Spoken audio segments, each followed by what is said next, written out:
1 बज गया लेकिन पार्टी भी बाकी है भाई। ओ भाई आतिश, जल्दी अंदर चल, ये पब भी बंद हो गया ना तो कुछ नहीं मिलेगा। आजा आजा। अरे भाई कौन हूँ मैं? दिग्विजय पाटिल का बेटा, ठीक है? ये टाइमिंग वाइमिंग ना औरों के लिए होती है। अरे हम आतिश पाटिल है, राजा आदमी है, अपनी टाइमिंग अपने हिसाब से सेट करो। राइट? करेक्ट। अब चले। करेक्ट, चले? बिल्कुल, आओ।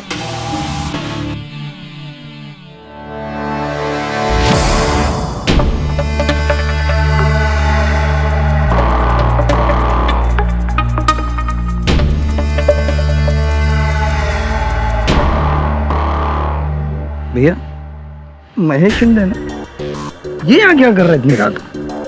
अरे आया होगा, खाने पीने नाचने गाने हैं, हमको क्या। भैया इसको देखते ही ना मेरा खून उबल जाता है। पता है सही मौका, इसको साइड में ले जाकर ठोक दे। अरे छोटे, राजनीति में मामले इससे नहीं इससे सुलझाया जाए, हैं? चल हम अपना एंजॉय करते हैं, चलो है ना? चलो।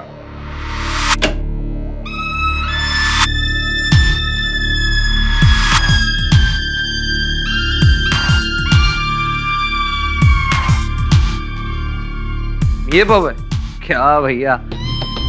ऐसे पब में लेके जाऊंगा, ऐसा करूंगा वैसा करूंगा, इसको पब बोलते हैं? अरे ये शमशान घाट है, देखो भूत नजर आ रहे नाचते हुए। अरे वेयर इज क्राउड मैन? कहाँ है क्राउड? अब छोटे, रात को 1 बजे तुझे कौन से पब में क्राउड मिलेगा? टाइम बहुत हो गया ना। चलो तो कहीं और चलते हैं। अरे लेकिन अभी इस वक्त कहीं कुछ और नहीं मिलेगा। ये कम से कम खुला हुआ तो है।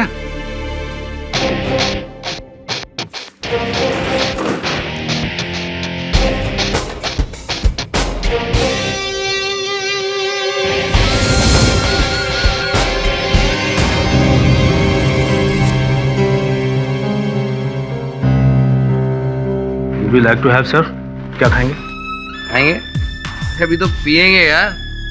जाके बाहर का मेन्यू लेके 2 whisky large on the rocks. Extremely sorry sir, bar counter बंद हो चुका है, अभी हम आपको शराब नहीं दे सकते। आतिश, अरे मैं जानता हूँ इनकी फितरत। देखो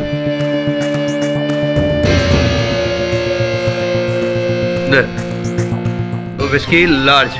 एक्सट्रीमली सॉरी सर, बार का फाइनल अकाउंट हो चुका है, बार एकदम पूरी तरीके से क्लोज हो चुका है। लेना प्लीज आप डिनर ऑर्डर कर दीजिए, वो भी लास्ट एंड फाइनल।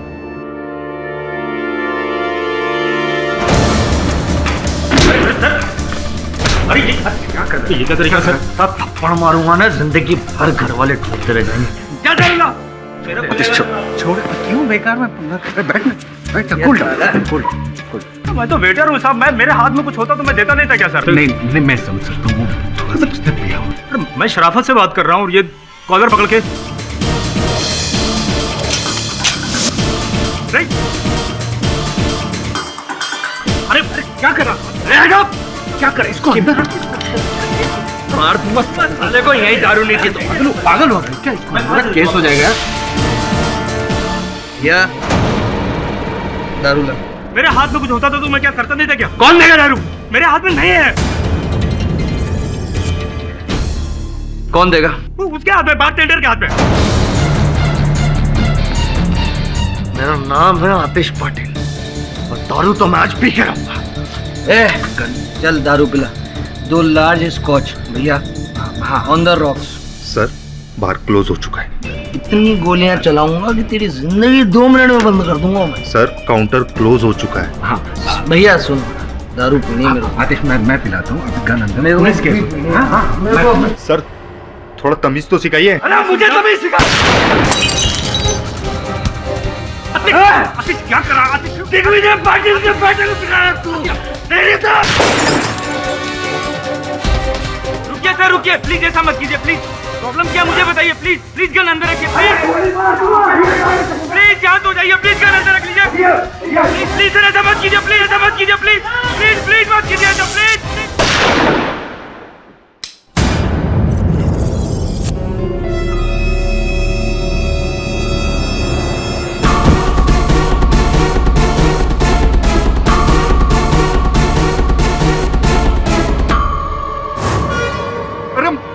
मार दिया रे, खून खून।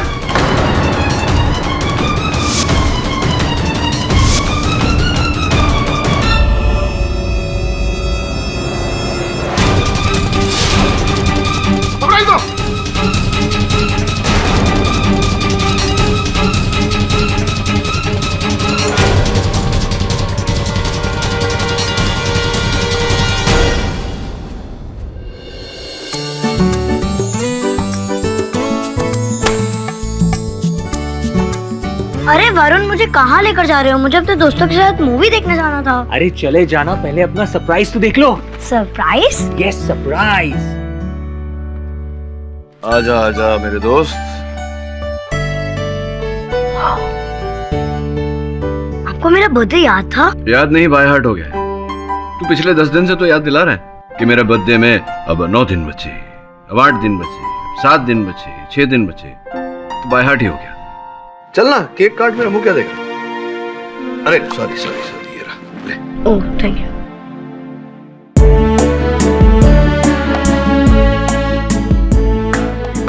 हाँ आ गया। You happy birthday to you, happy birthday dear Tony, happy birthday to you। नहीं, मुझे नहीं, पहले सर को खिला, सीनियर है। अरे नहीं, पहले केडी से को खिलाओ। नहीं, पहले उसको खिला। नहीं, पहले मैं ही खा लेता हूँ। हाँ, पहले तू ही खा ले। एक काम कर, एक केक पूरा ले जा, अपने दोस्तों के साथ बांट के खा जा। क्या बोल रहा है? अच्छा, गिफ्ट तेरे घर पे पहुंचा दिया है, तेरी मम्मी के पास। अब जा यहाँ से भाग।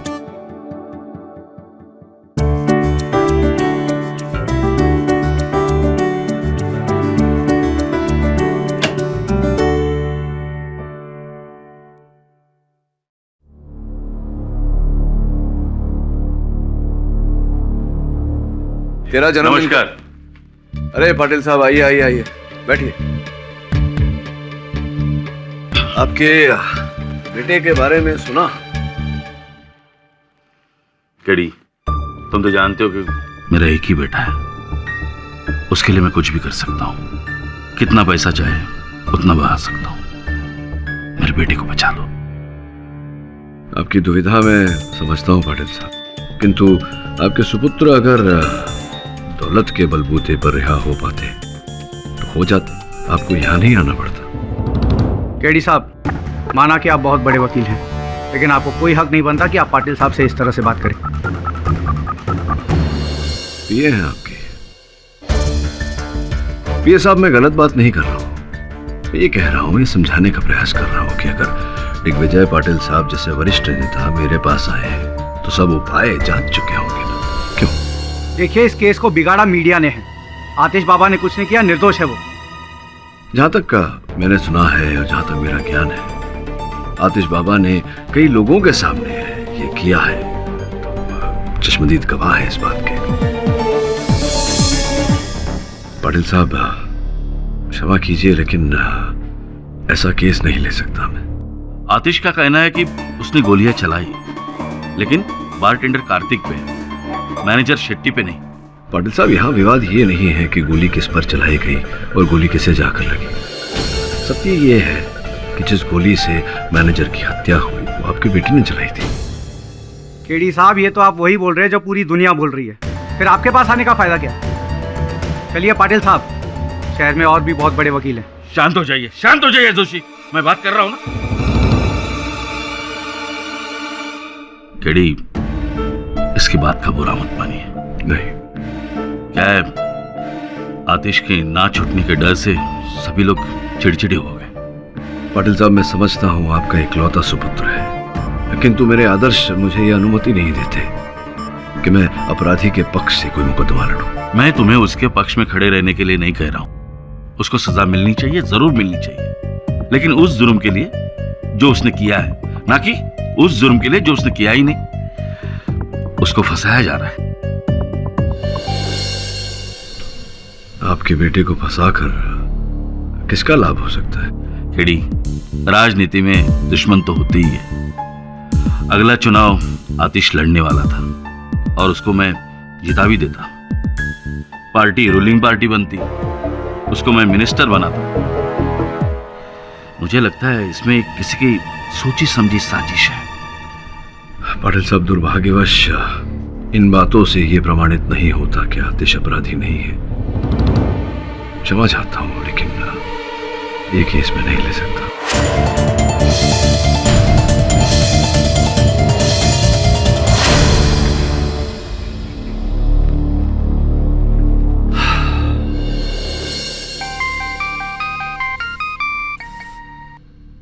केडी पाठक, आतिश पाटिल का केस लेकर तू अच्छा नहीं कर रहा है केडी। अच्छा, आप कौन बोल रहे हैं भाई साहब? मैं जो कोई भी बोल रहा हूँ, तू बस इतना समझ ले कि अगर तूने आतिश पाटिल का केस लिया तो ऐसी दर्दनाक मौत दूंगा कि तेरा केस लेने के लिए कोई वकील नहीं आएगा। बधाई हो भाई साहब, ये फोन करके आपने आतिश पाटिल के पक्ष में एक वकील खड़ा कर दिया। वैसे देखिए, हेलो हेलो,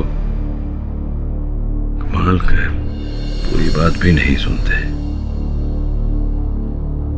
दिग्विजय जी, केडी पाटिल जी जी, मैं लड़ूंगा आतिश का केस जी। Thank you. Your honour, 1 April 2013 रात के करीब 1 बजे होंगे। सेंट्रल मिनिस्टर श्री दिग्विजय पाटिल के सुपुत्र, नहीं सुपुत्र कहना ठीक नहीं रहे, बेटे श्री आतिश पाटिल अपने चचेरे भाई गौरांग के साथ नशे की हालत में धुत ड्राइव पर। शराब खत्म हो गई तो और शराब पीने के इरादे से वो डैफोडिल्स पब में दाखिल हुए। देर रात हो गई थी, इसलिए जो पब का बारटेंडर था कार्तिक, उसने आतिश जी को शराब देने से मना कर। तो इनको गुस्सा आया, कहा सुनी हुई, और इनका गुस्सा इस कदर बढ़ गया कि उन्होंने अपनी बंदूक निकाली और अंधाधुंध गोलियां चला दी कार्तिक पर।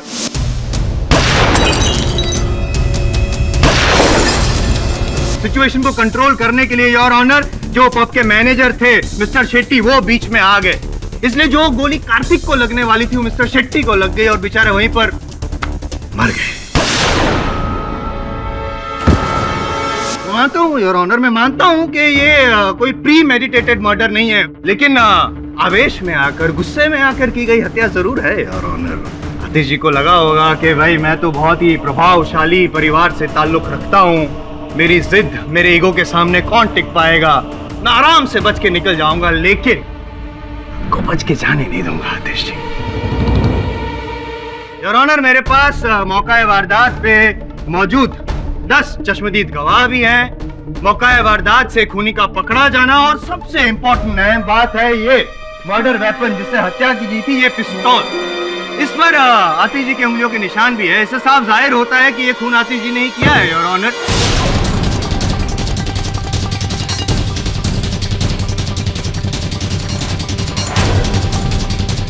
केडी, ये तो मेरे बेटे पे खुल्लम खुल्ला इल्जाम लगा रहा है। बैठ जाइए आप।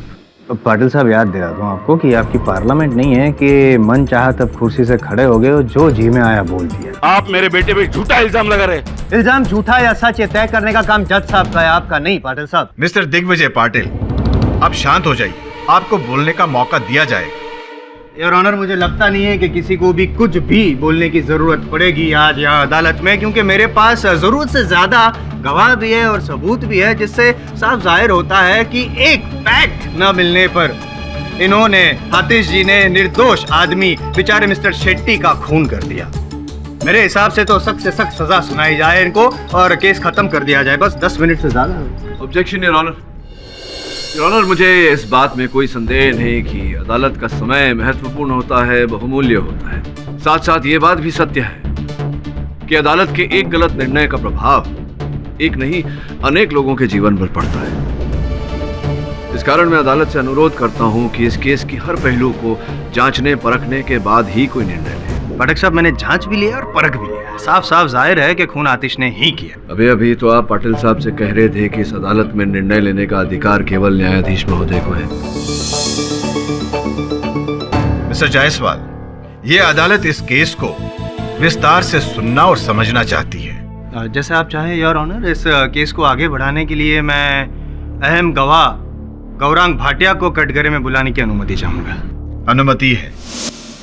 गौरांग जी, तो बताइए उस रात क्या हुआ था?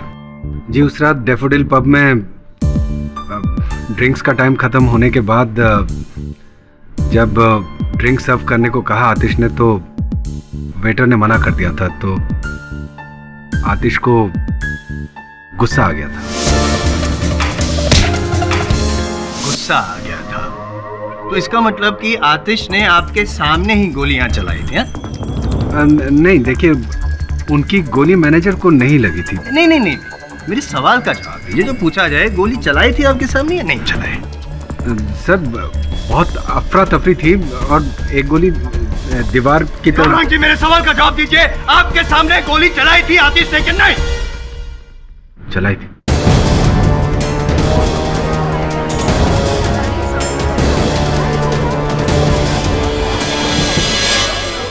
Order order, silence please. लेकिन सर आतिश वैसा इंसान नहीं, वो किसी का मर्डर नहीं कर सकता। नहीं, आपका मानना है कि आतिश बहुत ही सीधा साधा भोला शरीफ इंसान है। नहीं अफसोस, लेकिन आपकी गलतफहमी में यूं दूर कर दूंगा, लेकिन पहले अपने सीनियर।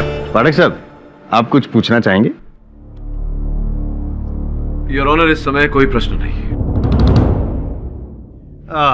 अब जा सकते हैं। योर ऑनर, मैं अपनी अगली गवाह आतिश जी की एक्स गर्लफ्रेंड लीना को बुलाना चाहूँगा। लीना जी 23 दिसंबर 2012 को आपने कांदीवली पुलिस स्टेशन में कंप्लेन लिखवाई थी आतिश जी के खिलाफ कि उसने आपके सर पर लोहे के सलिए से वार किया और जानलेवा हमला किया था। क्या ये सच है? जी हाँ। बता सकती हैं आप ऐसा किस वजह से हुआ था? आतिश एक बददिमाग लड़का है जो मुझ पे शक करते रहता था। उस दिन हम स्टाइलिश इवनिंग रेस्टोरेंट में डिनर करने गए थे। वहां पर मुझे मेरा एक कॉलेज का पुराना दोस्त मिला था। मेरे दोस्त ने और मैंने काफी देर तक बातें की। बस आतिश को इस छोटी सी बात को लेकर जलन हुई और उसने खूब शराब पी। गुस्सा आया होगा उसने और आप पर, तो वार वहीं पे किया रेस्टोरेंट? जी नहीं, होटल के बाहर एक पार्किंग लॉट है, वहां पर उसने मेरे साथ खूब लड़ाई की और वहीं पर पड़ी एक लोहे की रॉड लेकर मेरे सर पर दे मारा। बस तभी मैंने सोच लिया था कि इस बददिमाग इंसान को सजा दिलवा कर रहूंगी। मैं आपकी मदद करूंगा जरूर। योर ऑनर, आतिश जी शराब पीने के बाद अपने आपे में नहीं रहते, वो जल्लाद बन जाते हैं। और सोचिए ना, गुस्से में आकर जो इंसान अपनी प्रेमिका को, जिससे वो शादी करने वाला था, उस पर जानलेवा हमला कर सकता है, तो एक मैनेजर जिसको वो जानता भी नहीं था, उसको मारना कौन सी बड़ी बात है? आप कुछ ऑब्जेक्शन लेना चाहेंगे? लीना जी, आपके कथन के अनुसार उस होटल की पार्किंग में आतिश ने आपके सर पर वार किया था, हमला किया था, तो स्पष्ट है कि उस पार्किंग में तो कोई गवाह रहा नहीं होगा जिसने देखा होगा आतिश को वार करते हुए। जो भी हो, ये जो होटल की पार्किंग थी, वो होटल मुंबई में कहाँ पड़ता है, किस इलाके में? जुहू में। किंतु आपने इस घटना की जो रिपोर्ट लिखवाई थी, सूची की थी, वो कांदीवली पुलिस थाने में की थी। हाँ, क्योंकि मैं एक ही थाना जानती हूँ, क्योंकि मैं कांदीवली में रहती हूँ, इसलिए वहीं जाकर कंप्लेन की। आपके सर पर इतनी गहरी चोट लगी थी, लहू बह रहा था, आपने ये नहीं सोचा कि सर्वप्रथम किसी अस्पताल में जाना चाहिए और या किसी से निकट के पुलिस थाने का पता पूछ लेना चाहिए, ये नहीं सोचा? जी, मुझे इतनी गहरी चोट लगी थी कि मेरे दिमाग ने काम करना बंद कर दिया था। मैं बताऊं न्यायाधीश महोदय को कि आपका दिमाग काम क्यों नहीं कर रहा था, आप बताएंगे? जी बताइए।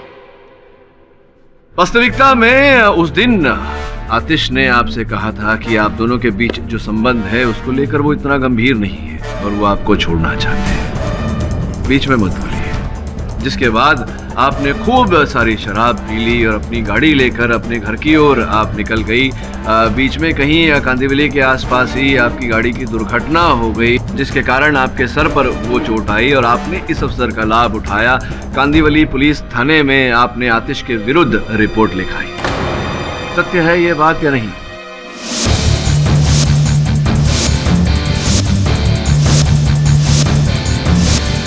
ये झूठ है, मेरा कोई एक्सीडेंट नहीं हुआ था। आपकी गाड़ी का एक्सीडेंट अगर हुआ ही नहीं तो कृपया बताइए कि जज साहब की मेज पर उस गैराज का बिल कैसे आया जहां आपकी गाड़ी की मरम्मत हुई थी, और अगर एक्सीडेंट ही नहीं हुआ तो गाड़ी की मरम्मत करने की क्या आवश्यकता थी? जिस रात को यह घटना घटी उस समय आप डैफोडिल्स पब में उपस्थित थी।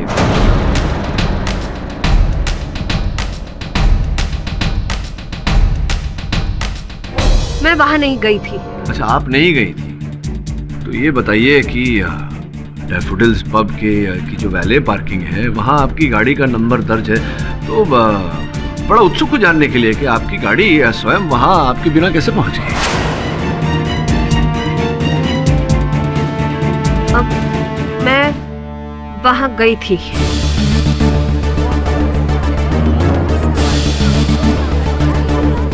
आप वहां गई। अब प्रश्न ये उठता है लीना जी कि आपको कैसे पता चला कि रात 1 बजे आतिश अपने चचेरे भाई के साथ वहां जाने वाले हैं? जी मैंने आतिश को फोन किया था। तो कुल मिला के ये समझ में आ रहा है कि आप आतिश की हत्या करने की मंशा लेकर वहां गई।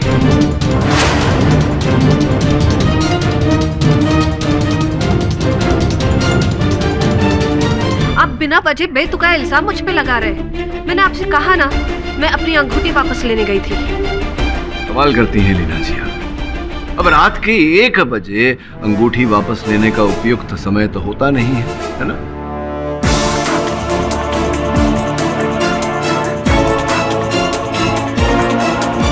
मेरी सगाई होने वाली है और मैं नहीं चाहती थी कि आतिश के पास कोई भी निशानी रहे ताकि कल को वो मुझे ब्लैकमेल कर सके। आतिश वैसे भी मुझसे ना मिलने के 100 बहाने ढूंढता रहता है। उस दिन मैंने ठान लिया था कि इससे मैं अपनी अंगूठी वापस लेकर रहूंगी। मान लेते हैं कि आप अपनी अंगूठी लेने वहां पहुंची थी, लेकिन जब आप अंदर गई आपने चलित घटनाओं को देखा कि नशे में धुत आतिश गोलियां चला रहा है लोगों पर, तब आपने ये षड्यंत्र रचा। मैंने कोई षड्यंत्र नहीं रचा। आपने षड्यंत्र रचा। आपने देखा कि ये अवसर अच्छा है आतिश को हत्या के आरोप में फंसाने का। आपने इसके हाथों से वो पिस्तौल छीनी और मैनेजर पर गोली चलाकर उसकी हत्या कर दी। ये झूठ है, झूठ है। मैं वहां पर गई जरूर थी, लेकिन मेरी जिंदगी की पनौती। ये कौन तुझे आज बार बार फोन कर रहा है? अरे भाई लीना फोन कर रही है। 1 मिनट फोन उठा लेता हूँ ना, बार बार फोन करके ना सारा मजा चौपट कर। यार उठा ले, कर ले बात। मैं यही हूँ, वेट कर रहा करूँ? हाँ। हेलो। अरे जब तुम्हें एक शरीफ लड़का सुबह से तुम्हारे फोन को डिस्कनेक्ट किए जा रहा है, तब भी तुम उसे बार बार फोन करके इतना तंग क्यों कर रही हो यार? मेरी जिंदगी बर्बाद करके तुम मुझसे कह रहे हो कि मैं तुम्हें तंग कर रही हूँ? ये ना वापस से तुम्हारा इमोशनल ड्रामा है ना, स्टार्ट मत कर देना कि मुझे छोड़ दिया, मुझे धोखा दे दिया एंड ऑल दैट। सीधा सीधा बताओ काम क्या और फोन रखो। मुझे तुमसे अभी मिलना है, अभी। अच्छा मिलना है? क्या बात है। ये तो मुझे जरूर मालूम था कि तुम एक ना एक दिन मेरी बाहों में जरूर आओ। बताओ ना स्वीटहार्ट, कब आ रही हो? कौन से होटल में रूम बुक कराऊं तुम्हारे लिए? शट अप आतिश, शट अप। मुझे मेरी अंगूठी वापस चाहिए। अंगूठी? हाँ तो मिल जाएगी, कल ले लेना। कल नहीं, अभी। दिन के वक्त फोन करो तो तुम बिजी रहते हो, रात को तुम फोन नहीं उठाते हो। मुझे मेरी अंगूठी वापस चाहिए अभी। बताओ तुम कहाँ हो? देखो मेरी बात को कान खोल के सुनो, मैं बहुत बिजी हूँ, अभी नहीं मिल सकता। कह दिया तो कह दी। आतिश बताओ तुम कहाँ हो, मैं अभी आ रही हूँ। अरे बोला बिजी हूँ। Sir welcome to Daffodils. ठीक है, फोन काट दिया। हेलो हेलो, हो गई बात हो। हाँ? चले फिर, चलो आजा। Daffodils pub. मैं सिर्फ आतिश से अपनी अंगूठी वापस लेने गई थी। मैंने आतिश को नहीं फंसाया, मैंने किसी को हूट नहीं किया। ये जो बातें आप मना कर रही हैं, ऐसा ही किया है आपने लीना जी। सॉरी पाठक साहब, डिस्टर्ब कर रहा हूँ आपको। क्या है ना कि जिस दावे से आप कह रहे हैं कि लीना जी ने ही ऐसा किया होगा, तो आई एम श्योर आपके पास कोई सबूत तो होगा ही। अगर है तो प्लीज पेश कीजिए ना, या फिर यूं ही दबाव डाल रहे हैं आप? योर ऑनर, घटनास्थल पर लीना जी के अतिरिक्त कोई और ऐसा व्यक्ति नहीं था जिसके मन में आतिश के लिए निजी बैर रहा। योर ऑनर, अगर ये इत्तेफाक है भी तो ये एक इत्तेफाक काफी नहीं है लीना जी पर इल्जाम लगाने के लिए। और दूसरी बात ये कि किसी भी इंसान ने लीना जी को तो क्या किसी भी लड़की को क्लब के अंदर जाते हुए नहीं देखा। मिस्टर पाठक, अगर लीना जी के खिलाफ आपके पास कोई ठोस सबूत है तो पेश कीजिए। जी नहीं योर ऑनर, इस समय तो नहीं, लेकिन बहुत जल्दी ढूंढ निकालूंगा। तो जब ढूंढ निकालेंगे तब इल्जाम लगाइएगा। आइए बैठिए। योर ऑनर, इस केस के एक और अहम गवाह डैफोडिल्स पब के वेटर अतुल को मैं यहाँ बुलाना चाहूंगा। अतुल, सामने कटघरे में जो शख्स खड़ा है, क्या तुम उसे पहचानते हो? जी, 1 अप्रैल की रात को इसने हमारे होटल में गोलियां जलाई थी अंधाधुंध, जिससे हमारे मैनेजर साहब की डेथ हो गई, मर गए हो। गोलीबारी की और मिस्टर शेट्टी मर गए। जी। इस रिवॉल्वर को क्या तुमने देखा है?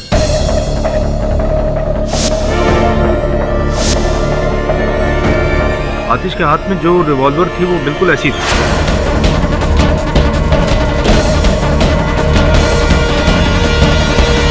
योर ऑनर, मैं पहले भी कह चुका हूं कि इसी रिवॉल्वर पर आतिश जी की उंगलियों के निशान पाए गए हैं और फॉरेंसिक का कहना है कि जिस गोली से मिस्टर शेट्टी की मौत हुई वो गोली इसी रिवॉल्वर से चलाई गई थी और ये रिवॉल्वर आतिश जी के हाथ में थी। ये बात अभी अभी अतुल जी, जो मेरे अहम गवाह है, उन्होंने भी यही कहा है। इससे साफ साबित होता है कि आतिश जी ने ही खून किया है। पाठक साहब, आप ऑब्जेक्शन लेना चाहेंगे? ऑब्जेक्शन तो नहीं, चंद प्रश्न पूछना चाहूंगा आपको आपत्ति? Please please please please. ये जो अपने कथन में आपने कहा कि उस रात जो घटना घटी आपने देखा, चश्मदीद गवाह है आप, तो घटनाक्रम का वर्णन करेंगे, जरा बताएंगे कैसे हुआ, कब हुआ? कुछ नहीं सर, आतिश को दारू देने से मना किया तो इन्होंने झगड़ा शुरू कर दिया। गोली चल गई सर इनके हाथ से। गोली चल गई इनके हाथ से अचानक, यूं ही चल मतलब चला दी इन्होंने चलाई? जी सर। अच्छा अच्छा। तो कितनी गोलियां चली थी उस रात? 3 गोलियां चली सर। 3 गोलियां चली थी। पहली गोली कहाँ लगी? पहली गोली लगी बॉटल में। कौन से बॉटल में, कहाँ थी? मतलब जो पीछे की तरफ लगी होती है ना लाइन से, तो उनमें से किसी एक बॉटल पे लगी, जो बार में बोतल रखी रहती है। दूसरी गोली कहाँ लगी? वो लगी। और तीसरी गोली कहाँ लगी? तीसरी गोली शेट्टी साहब को लगी। तीसरी गोली शेट्टी साहब को लगी। देखा आपने उनको गोली लगते हुए? मतलब आपने उनको गोली लगते हुए देखा? 3 गोलियां चली, एक बॉटल में लगी, एक दीवार में लगी, तो तीसरी जाहिर सी बात है शेट्टी साहब को लगी सर। ये अनुमान है आपका कि तीसरी गोली? अनुमान है क्योंकि देखा नहीं आपने। एक मिनट, अब क्यों आप उल्टे पुल्टे सवाल पूछ के क्यों गुमराह कर रहे हैं, इसको कंफ्यूज क्यों कर रहे हैं आप? साबित क्या करना चाहते हैं? मैं कुछ समझा नहीं। समझा तो ये क्या कर रहे हैं? ये योर ऑनर, ये दूसरे प्रोसिक्यूटर को मार रहे हैं। मतलब नहीं, ये गलत बात। मैं आपको मार नहीं मार समझा रहा हूँ। क्या ऐसे समझाता है कोई? मैं समझा रहा हूँ। देखिए, ध्यान दीजिए। इसमें यहाँ रख। योर ऑनर, कृपया बत्ती बुझाने का आदेश दीजिए।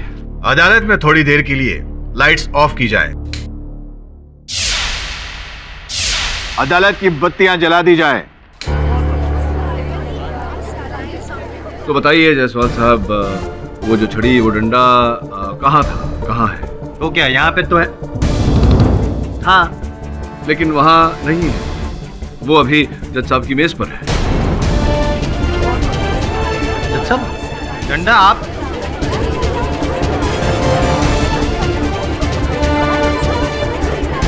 ऑर्डर। आपके पास डंडा कैसे पहुंचा? हाँ, समझ गया मैं। पाठक साहब, मैं इतना ना समझ नहीं हूँ, मुझे पता है ये सब आप ही ने किया है। अंधेरे का फायदा उठा के ये डंडा यहाँ से वहाँ वो जज साहब की मेज पे रख दिया आपने। मन की बात कह दी। अंधेरे का फायदा उठाकर मैंने डंडा यहाँ से वहाँ कर दिया। ठीक उसी प्रकार से जिस प्रकार से 1 अप्रैल को हत्यारे ने अंधेरे का फायदा उठाकर गोली चलाई थी। क्या नहीं, मतलब क्या साबित क्या करना चाहते हैं? ये साबित करना चाहता हूँ जायसवाल साहब, योर ऑनर, की जायसवाल साहब इस केस की शुरुआत से कह रहे हैं कि इस केस में 10 चश्मदीद गवाह है। वास्तव में एक भी चश्मदीद गवाह नहीं है योर ऑनर। चश्मदीद गवाह वो होता है जो हत्या होते हुए देखता है। इस केस में अंधेरे के कारण किसी ने हत्या होते हुए नहीं देखा।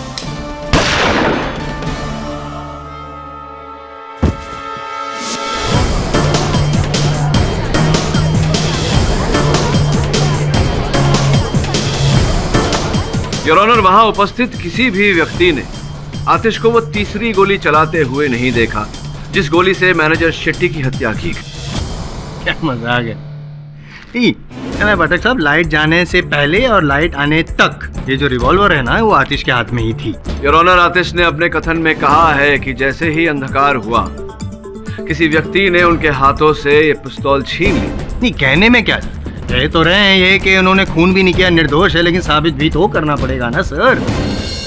योर ऑनर, लाइट जाने से पहले 2 गोलियां चला चुके थे आतिश जी, उसकी वजह से लोग दूर हो चुके थे। लाइट जाने के बाद अंधेरे में, जैसे कि आपका ये कहना है कि कुछ दिखता नहीं है, जैसे कि आपने डंडा यहाँ से वहां कर दिया, मुझे दिखा नहीं, ठीक वैसे ही अगर आपके कहने के मुताबिक खूनी ने फायदा उठाया होगा तो योर ऑनर जब ये लड़खड़ा रहे थे तो पता नहीं था एग्जैक्टली कौन सी सिचुएशन पे थे, कौन सी पोजीशन पे थे, तो खूनी कहाँ से आतिश को देख पाया, कहाँ से वो आया, उसके हाथ में से रिवॉल्वर छीनी, और वो मैनेजर जब बीच में आया था वो सिचुएशन को कंट्रोल करने के लिए, तो फिर वो अंधेरे में उसके हाथ में वापस, मतलब ये कहना है या सुनेंगे भी? सुनूंगा भी। प्रश्न का उत्तर दीजिए। दूंगा। फोरेंसिक्स के अनुसार जो पहली 2 गोलियां आतिश ने चलाई वो 12 फीट की दूरी से चली थी, अर्थात आतिश 12 फीट दूर खड़ा था। किंतु आखिरी अंतिम तीसरी गोली जिससे मैनेजर शेट्टी की हत्या हुई वो पॉइंट ब्लैंक रेंज से चलाई गई थी, अर्थात बिल्कुल निकट से, समीप से। अब प्रश्न ये है कि 12 फीट दूर खड़ा हुआ व्यक्ति पॉइंट ब्लैंक रेंज से गोली कैसे चला सकता है? योर ऑनर, 12 फीट की दूरी से गोली चलाई गई हो या पॉइंट ब्लैंक रेंज से, लेकिन हकीकत तो यही है कि इसी रिवॉल्वर पे आतिश जी की उंगलियों के निशान है, और फॉरेंसिक का ही कहना है पाठक साहब कि इसी रिवॉल्वर से मिस्टर शेट्टी की हत्या हुई है। ये भी तो हो सकता है कि इन्होंने जब 12 फीट की दूरी पे थे वो नजदीक गए, पॉइंट ब्लैंक रेंज पे गए, गोली चलाई और वापस पीछे आ गए 12 फीट की दूरी पर। ऐसा हो सकता है? जायसवाल साहब, आपसे प्रश्न पूछना चाहूंगा। आप वाकई इतने नासमझ हैं या नासमझ होने का ढोंग करते हैं? क्योंकि इतना नासमझ तो कोई नहीं हो सकता। देखिए, जो हो सकता था और जो हुआ, दोनों बातों में अंतर है। अब जो हो सकता था उसको भूल जाइए, और जो हुआ उस पर ध्यान दीजिए। हुआ ये कि मैनेजर शेट्टी की हत्या इन्होंने की है, अतुल जी।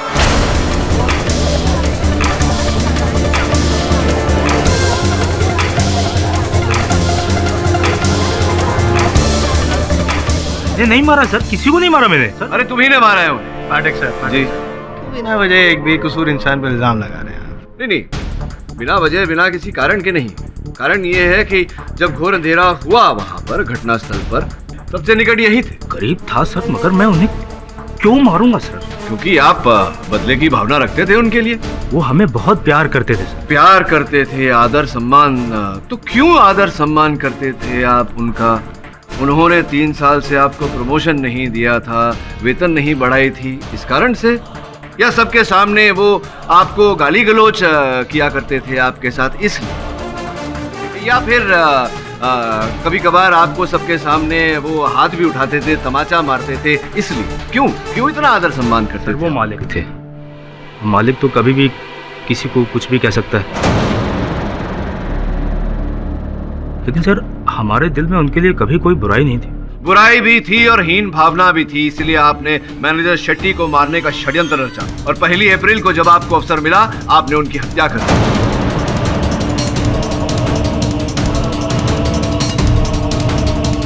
इतना ही नहीं, आप शहर छोड़कर गांव भागने वाले थे। कोर्ट का समन्स आया तो ये रुक गए जताने के लिए कि हत्या आपने नहीं की। सर मैं कुछ पर्सनल काम से जा रहा था सर। आप काम से नहीं जाने वाले थे, आप मैनेजर शेट्टी की हत्या करके जाने वाले थे, ऐसा? हाँ, ऐसा सुना है मैंने।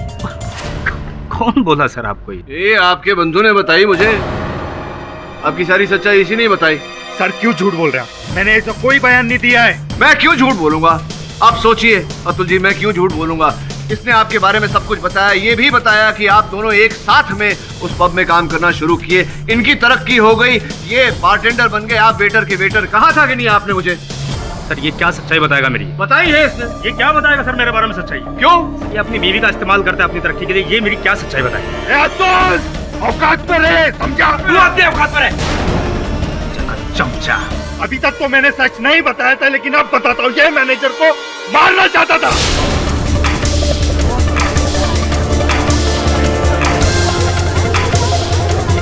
मैं मारना चाहता था कि तू मारना चाहता था? क्यों? तूने नहीं बोला था मैनेजर की गर्दन काट के गांव भाग जाना चाहता है? चुप कर बीवी का दलाल।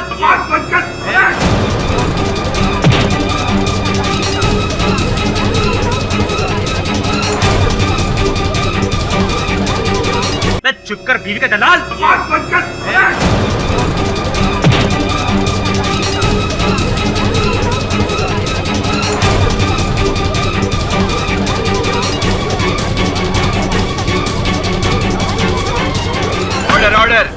Silence please. हाँ, शांत हो जाइए अतुल जी। Sorry sir. नहीं, कोई बात नहीं। ये बताइए कि ये जो झड़प के बीच में आपने कहा था कि कार्तिक ने ही मैनेजर शेट्टी की हत्या की, क्यों लगा आपको ऐसा? लगा क्या सर? इसी ने मारा है उसको। आपकी रिपोर्ट एकदम सही है। गोली एकदम पास से चली है सर। उस दिन मैनेजर के पास यही खड़ा था और रिवॉल्वर पे इसकी उंगली के निशान ना होने का कारण सिर्फ यही है कि इसने वो हाथ में वो क्या बोलते हैं सर, दस्ताने, ग्लव्स वो पहने थे। वो पहने हुए थे।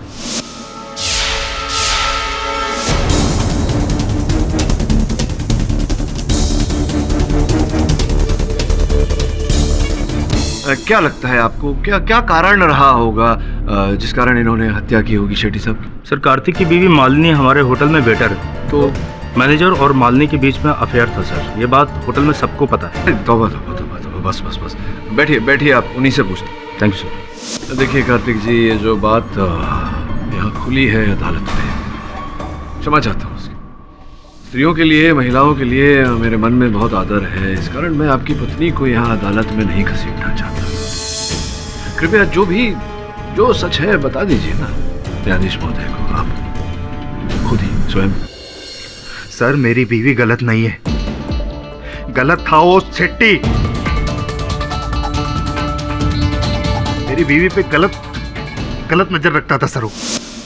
सर, सर मुझे 2000 रुपये एडवांस में चाहिए। हर महीने तुम्हें 2000 रुपये चाहिए? सर, बच्चों की स्कूल फीस के लिए चाहिए थे।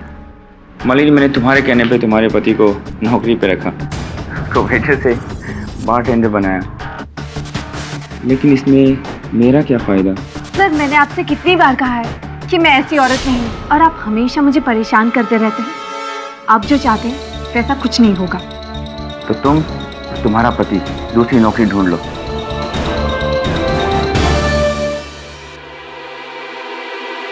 मैं मानता हूं सर, उसने हमें तरक्की गंदे इरादे से दी। मैं बहुत नफरत करता था सर उससे, पर मैंने नहीं मारा उसे। सर, नहीं मारा मैंने उसे। किसने मारा ये तो समय अनुसार पता चली जाएगा कार्तिक जी। आप बैठिए। योर ऑनर, इस समय पर मैं मिस्टर महेश शिंदे को कटघरे में बुलाने की अनुमति चाहता हूँ। Mahesh Shinde, I object your honour. Mahesh Shinde का इस केस से क्या लेना देना है your honour. Mister Mahesh Shinde विरोधी दल के नेता हैं, मिस्टर पाटिल के प्रतिद्वंदी हैं, और दोनों के बीच व्यक्तिगत बैर न हो किंतु राजनीतिक लड़ाई अवश्य है। और मिस्टर शिंदे का घटनास्थल पर उपस्थित होना मेरे मन में प्रश्न खड़ा करता है यार, जिसका उत्तर अगर वो कटघरे में आकर दे तो अच्छा होगा। मिस्टर महेश शिंदे को बुलाने की इजाजत है। शिंदे साहब, आप तो विरोधी दल के वरिष्ठ नेता हैं। आप जैसा व्यक्ति वहां हत्या के समय डैफोडिल्स बार में क्या कर रहा था? लीडर इंसान नहीं होते केडी। लीडर इंसान नहीं होते केडी। ये आप प्रश्न पूछ रहे हैं मुझसे या कथन दे रहे हैं? मैं सवाल ही पूछ रहा हूँ। ओके। मैं एक इंसान हूँ जो उस दिन किसी से मिलने के लिए वहां गया था। हाँ, वैसे जो प्रत्यक्षदर्शी साक्षी क्रम था उसमें आपका नाम नहीं था, ये विटनेस लिस्ट में आपका नाम नहीं था, क्यों ऐसा? जज साहब, मैं पब से तभी निकल गया था जब आतिश और गौरांग पब में घुस रहे थे। पुष्टि कर लेते हैं इस बात की।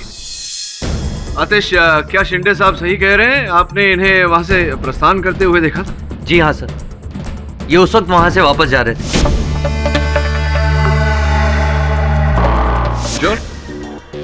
Sure sir. क्षमा चाहता हूँ शिंदे साहब, अगर ऐसा है तो आपसे आगे कुछ पूछने का कोई अर्थ ही नहीं बनता। बिराजी। योर ऑनर, मैं केडीसी को इंपॉर्टेंट डॉक्यूमेंट देना चाहता हूँ। इजाजत है।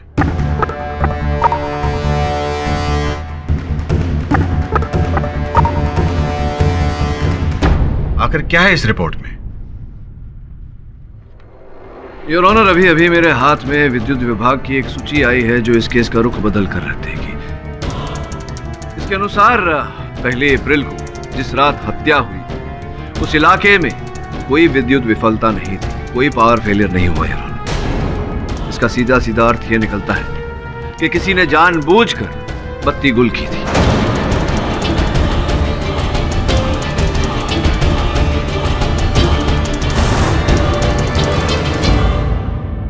एक्सक्यूज मी योर ऑनर, लेकिन पाठक साहब इससे आप क्या साबित करना चाहते हैं? नहीं समझे? जब तक आप समझाएंगे नहीं तब तक नहीं, ये देखिए, सामान्य ज्ञान के अनुसार अगर इलाके में बत्ती न गई हो और एक ही स्थान पर बत्ती गई हो, उसी स्थान पर जहां हत्या हुई हो, तो 2 + 2 4। इसका अर्थ यह होता है कि जिसने भी बत्ती गुल की उसका इस हत्या के साथ या तो सीधा सीधा या घूमकर जुड़ाव अवश्य है। योर ऑनर, ये व्यक्ति कौन है और किस प्रकार से इस हत्या के साथ जुड़ा हुआ है, इसकी छानबीन करने के लिए मैं अदालत से समय की मांग करता हूँ। नहीं योर ऑनर, मतलब केस की अगली सुनवाई 25 तारीख को होगी। तब तक के लिए अदालत मुलतवी की जाती है।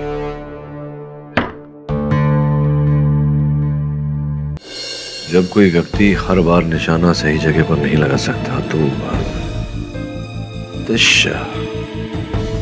शराब के नशे में चूर, पूर्ण अंधकार में कोई निशाना सही जगह पर कैसे लगा सकता है? लेकिन सर, आपको निशाना सही लगाना होगा।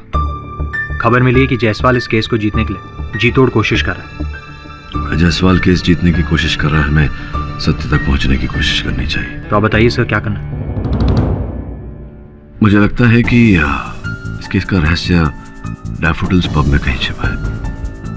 तो एक काम कर, आतिश और दिग्विजय पाटिल के बारे में, उनके अतीत के बारे में हर जानकारी प्राप्त कर। वहीं से कोई ना कोई सुराग मिलेगा। ठीक है सर।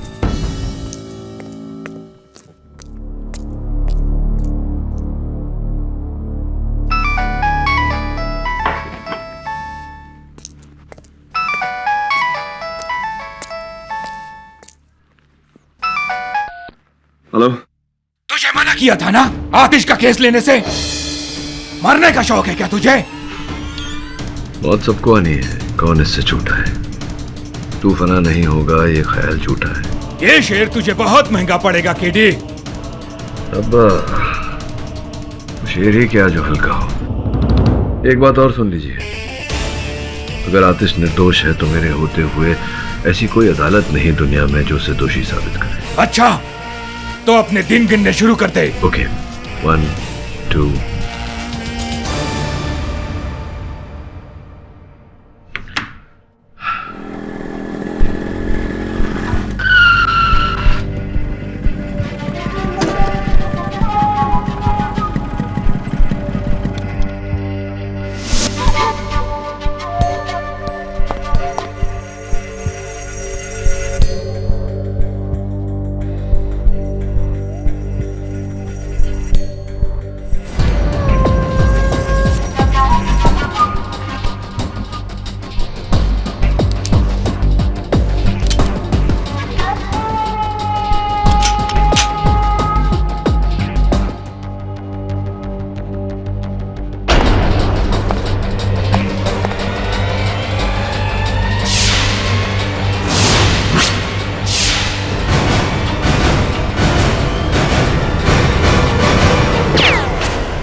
बहुत सबको आनी है, कौन इससे छूटा है? तू फना नहीं होगा, ये ख्याल